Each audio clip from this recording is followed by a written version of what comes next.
If sarcasm were a weapon, Ricky Gervais would not just be leading an army. He'd be the general, strategist, and lone soldier all at once. Play in the UK version of The Office, play the boss that you've ever heard. You say the UK version?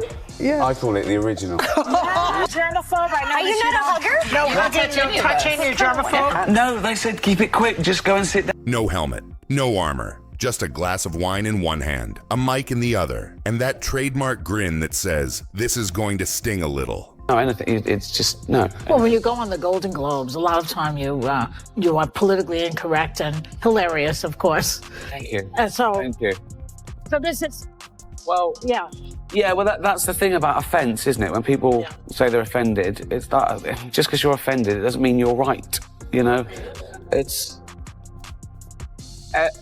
offence is about feelings, and feelings are personal. Some people are offended by equality. So what? You know, so you can't second guess people. If you try and please everyone, you'll please no one. Put him in a room with a smug interviewer and a hot mic, and odds are someone's walking out red-faced. And it's never Ricky. What makes him so dangerous isn't just that he's quick-witted, it's that he's fearless. He doesn't play the Hollywood game. Are you not a hugger? No hugging, no touching, you're germaphobe? No, they said keep it quick, just go and sit down. Oh, okay, so we can touch you? Yeah, of course, yeah. I'm like, wow, we just thought you were hugging. Because you gave hugs the last time you were here. I feel like a strippogram.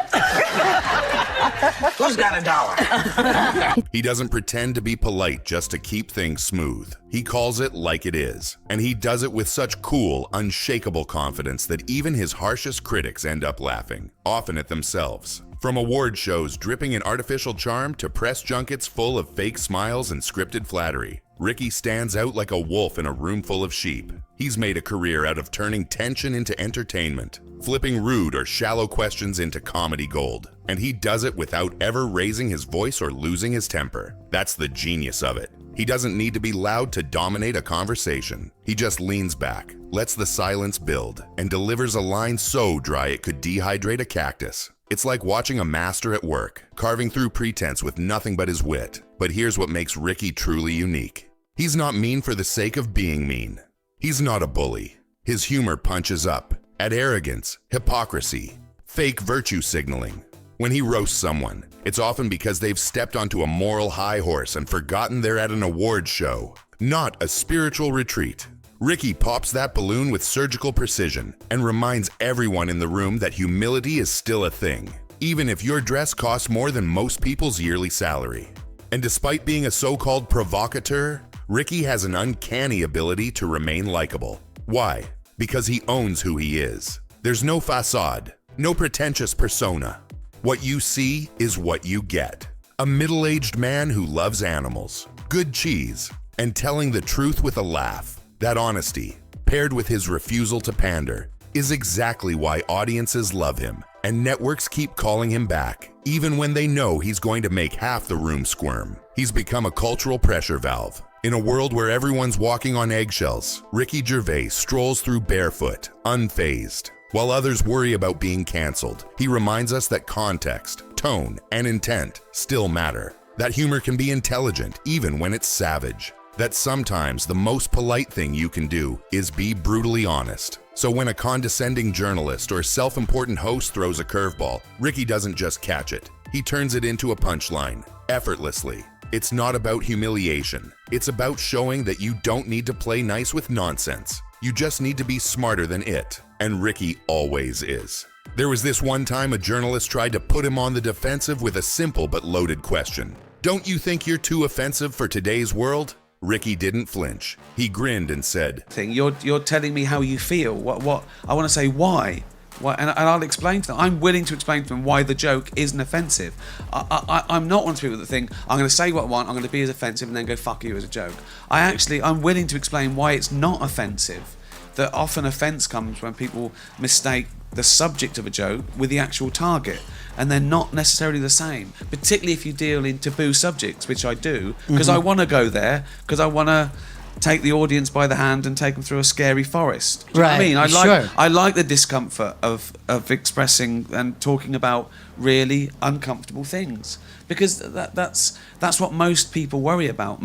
If you're in a safe world where your firstborn isn't dying of dysentery and you're not being shot at, the worst thing that happens is something embarrassing happens to you, or you say a stupid thing or bad service. So that's why I deal with those things, because everyone understands it. Being offended doesn't mean you're right. It just means you're uncomfortable, which usually means I'm doing my job. The interviewer blinked. The audience applauded inside their heads. And when someone tried the religion trap, implying that Ricky hates religious people, he didn't take the bait. Instead, he offered a little masterclass on tolerance. I don't hate anyone, he said calmly. I just don't believe in the same things. That's the difference between disagreement and bigotry. As no one does. So you're not convicted of your atheism? Well, I I'm am. sure. No, I am, because... One's a debate, the other's a personality flaw. That one hit like a ton of reasoned bricks. But some interviewers don't quit. One critic accused his comedy of being mean-spirited. Ricky just leaned in and replied, "No, they're just accurate. It's not my fault if the truth has sharp edges." You could feel the tension as the room turned into a roast, and the interviewer didn't even realize they were the punchline. Then there was the celebrity question. Someone asked almost accusingly, "Why do you always pick on famous people?" Ricky chuckled and said, "Because they can take it, and if they can't, they shouldn't be famous." Simple, director, and a polite way of saying, grow up. On one particularly cringy morning show, a host asked him to soften his jokes for the sake of sensitive viewers. Ricky stared for a beat and then answered, "If your audience can't handle thoughts before 9 a.m., maybe switch to cartoons." The silence that followed was louder than any laugh track. And when a reporter asked how he handles backlash from offended fans, Ricky shrugged. "Only when they make it illegal. Until then, I'll keep doing what I love." That's the kind of answer that makes tabloid writers cry in the shower. It's not just critics who try to poke the bear. A radio host once accused him of being a shock comic, as if he was just trying to be outrageous for attention. Ricky didn't even blink. If telling the truth is shocking, then I'm proud to be shocking. But I'm not the one pretending Santa's real. That's holiday humor with a side of intellectual uppercut. In another panel interview, someone brought up cancel culture and asked if he was scared. Ricky laughed. "Cancel me? I've been canceled more times than I've had haircuts, and I still sold out Wembley." It wasn't defensive, it was data. And you can't cancel a guy who doesn't care about being invited in the first place. Another moment came when a reporter, clearly still sore from Ricky's past Golden Globes roasts, mentioned all the complaints. Ricky smiled and said, "Good. Imagine being so boring no one complains about you." That's not just a reply, it's a mantra for life. Speaking of the Globes, he was once asked why he kept agreeing to host if he hates Hollywood. Without missing a beat, he replied, "I love Hollywood. I just don't like liars, hypocrites, and people who take themselves too seriously. So, most of Hollywood." You'd think someone might have stopped inviting him by now. But that's the thing. People love to be destroyed by him. Sometimes they try to corner him with guilt. "Don't you think you've gone too far?" they ask. Ricky just shrugs and says, "Going too far is how you find the line. Otherwise, you're just standing in a safe zone with nothing to say. If you're a journalist hoping for a scripted apology, you won't get it here. And when they get emotional, but what if someone's feelings are hurt?" Ricky keeps it cool. Then they should probably log off the internet and call their mom. Not exactly warm and fuzzy, but somehow still helpful. They also ask why he's so blunt, and he answers like it's the most obvious thing in the world. Because pretending to be nice all the time is exhausting and fake. I save my acting for TV. That's the Ricky formula. Honesty first, charm later. But perhaps the boldest moment came when a reporter challenged him directly. "What gives you the right to make fun of people?" Ricky just smirked and said, "The same right you have to ask stupid questions. It's called free speech." One sentence, and suddenly it wasn't an interview anymore. It was a masterclass. And then the final blow. A question that's come up more than once in his career. "Why don't you ever apologize?" Ricky's answer, "Because apologizing for a joke means you didn't mean it. And I always mean it. No apology, no retreat. Just a comedian who refuses to be anyone but himself." That's the Ricky Gervais legacy. A man who walks into every room with 0 filters and 1,000 mic drops. And in a world obsessed with politeness and PR, he's the rare voice that says what everyone else is thinking. With a laugh. Before Ricky Gervais became the fearless mouthpiece of British comedy, He was chasing a completely different kind of spotlight. In the early 1980s, you wouldn't find him behind a mic cracking jokes. You'd find him on stage, dramatically swaying as the lead singer of a synth-pop duo called Siona Dancing. They didn't catch fire in the UK, but oddly enough, one of their songs, More to Lose, became a runaway hit in the Philippines, where it soundtracked teenage heartbreaks for an entire generation. Imagine that. Before he was destroying Hollywood egos, he was breaking teenage hearts with eyeliner and a keytar. Fast forward a couple of decades, and Ricky found himself voicing and starring in an episode of The Simpsons. Not just any episode, he wrote and starred in Homer Simpson, This Is Your Wife, which became the highest rated episode ever on Sky One. He was the first British comedian to pull that off, and honestly, probably the only one who could have made it happen while making it look like he was just having a laugh. And if you think that's impressive, remember that long before podcasts were cool, Ricky made them a phenomenon. The Ricky Gervais Show was so popular in its heyday that it earned a Guinness World Record for being the most downloaded podcast on the planet. That's right, he turned idle banter with Carl Pilkington and Stephen Merchant into a global obsession, complete with an animated HBO series that gave Carl's round head a cult following. But Ricky isn't all snark and satire. Beneath the sharp-tongued surface is someone who genuinely cares, especially about animals. He's a passionate advocate for animal rights and was named PETA's Person of the Year in 2013.